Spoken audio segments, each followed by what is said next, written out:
A dragon's cry for help. One human refused to let her babies die. Beginning. The desert had not seen rain in 3 years.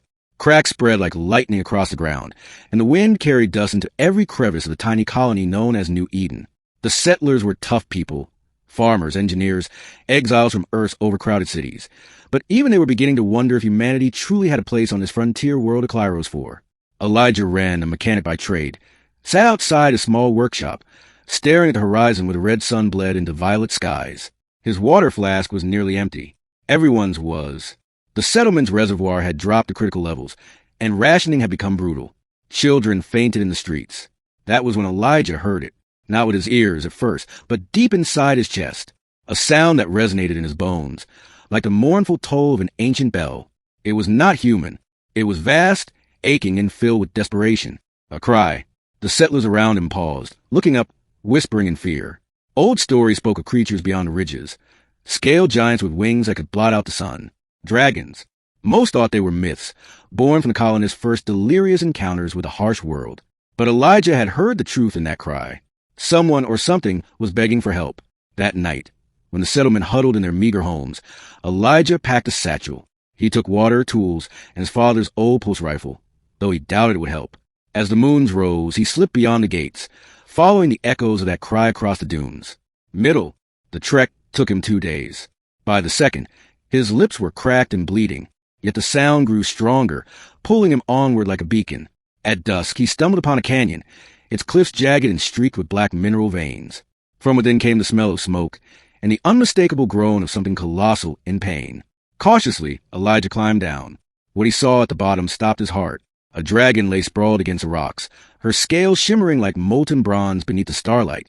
Her wings were torn, one bent at an unnatural angle. Dark blood pooled around her, steaming where it touched the ground. But it was her eyes that rooted Elijah in place. Vast golden orbs filled not with rage, but with exhaustion and sorrow. Around her, half buried in the sand, were 3 eggs, each the size of a human child. Faintly glowing from within, they pulsed with life. The dragon shifted, a tremor of pain rippling through her body. She tried to move her good wing protectively over the eggs, but her strength failed. A low, keening sound escaped her throat, the same Elijah had heard from the settlement. Elijah swallowed hard. Every instinct told him to run. She could crush him with a flick of her tail, or burn him to ash with one breath.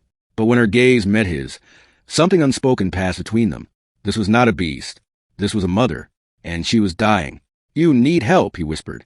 The dragon's eyes flickered, as if acknowledging the words.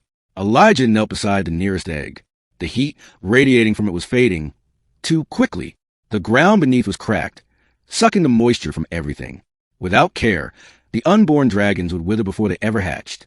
He glanced at the mother's wounds. He was no medic, but he had stitched up his share of settlers after machinery accidents. He pulled out his tools and a roll of fiber bandage. "All right," he murmured, hand shaking. "Let's see what I can do." Hours passed.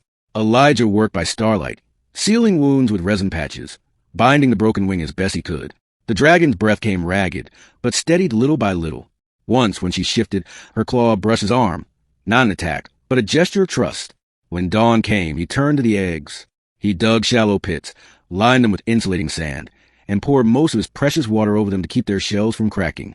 It was barely enough. For days, Elijah remained in the canyon.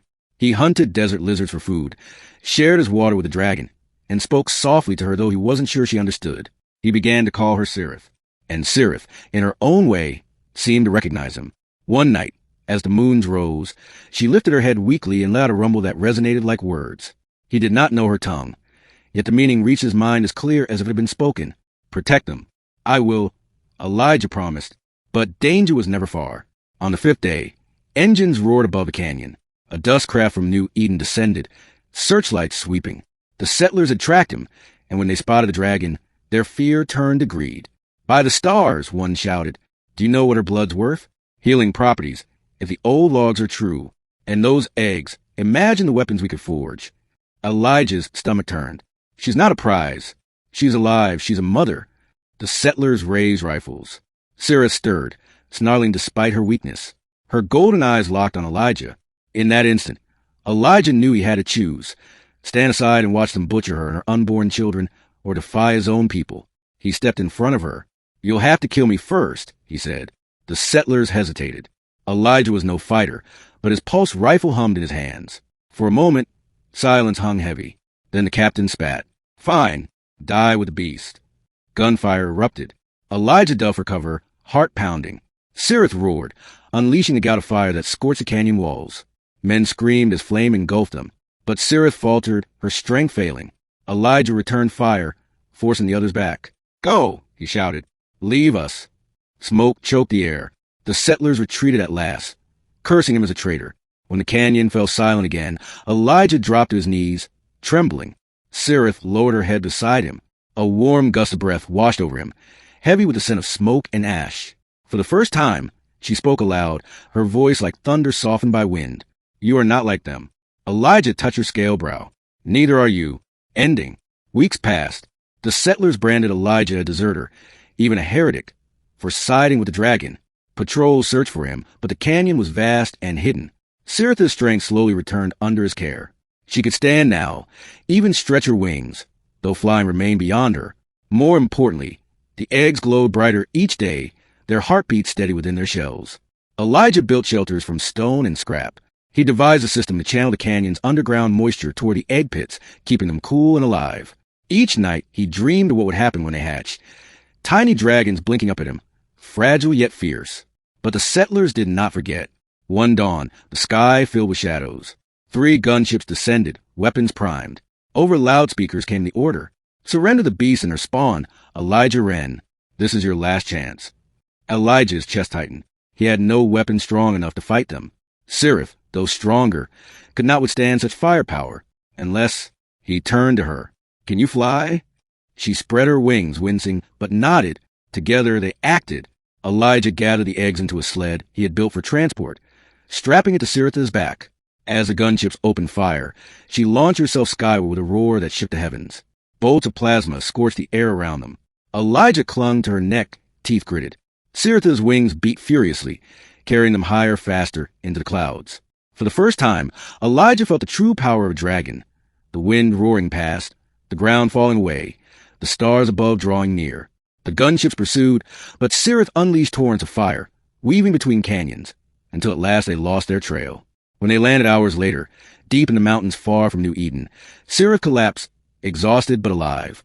The eggs glowed fiercely now, cracks spreading across their shells. Elijah knelt beside them, tears in his eyes. They're coming! And one by one the eggs split. Small, trembling forms emerged. 3 dragonlings, their scales glistening, their cries piercing the air. Sirith curled protectively around them, her golden eyes soft with joy. Elijah reached out, and one of the hatchlings pressed its snout against his hand. Warmth flooded through him. Not just heat, but something deeper. A bond. He looked up at Sirith. She met his gaze, and again, her voice filled his mind. You gave them life. You gave me hope. Elijah smiled, though his eyes burned with unshed tears. No, you gave me purpose. From that day forward, Elijah became more than a mechanic, more than a runaway settler. He became guardian to a new generation of dragons, creatures once thought to be monsters, but in truth, the heart of Clyros for itself. And as their wings spread across the skies, the settlers of New Eden would learn that the future was not forged by greed or fear, but by the courage of one human who refused to let innocent lives die.